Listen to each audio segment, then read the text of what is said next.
অনেকে রোজা রেখেও সিনেমা, গান বাজনা কিংবা গেম খেলে সময় কাটায়। এদের রোজা কি হবে এবং এ থেকে মুক্তির উপায় কি? ভাইরা আমার, নবী করিম সাল্লাল্লাহু আলাইহি ওয়াসাল্লামের একটা হাদিস আমরা জানি, তিনি বলেছেন যে আসিয়ামু জুন্নাহ। হাদিসে বর্ণিত হয়েছে যে রোজা হলো ডাল স্বরূপ, মালাম ইয়াফরিকা, যত মধ্যে এটাকে না ভাঙে।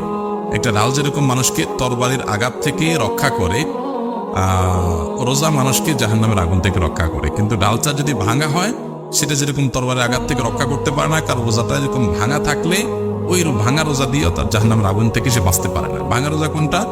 যে রোজা রেখে সে পাপাচারে লিপ্ত হয়, গুনাহের কাজ। রোজা রাখে আবার মিথ্যা কথা বলে, রোজা রাখে আবার গুনাহের কাজ করে, রোজা রাখে আবার ফিল্ম দেখে, আরাম জিনিস দেখে, মোবাইলে টেলিভিশনে গান বাজনা শুনে, অন্যায় কাজ করে, গেমস খেলে, অপচয় করে, সময় নষ্ট করে।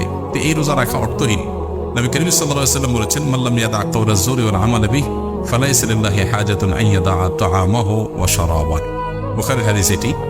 অর্থাৎ কেউ যদি রোজা রেখে মিথ্যা কথা, অনর্থক মজা এবং মিথ্যা কাজ এগুলো পরিহার না করে, তাহলে সে এই রোজা রেখে আল্লাহ তার উপবাস থেকে আল্লাহ কোনো লাভ নাই। তার মানে এটা উপবাস থাকার মতো, এটা রোজা না।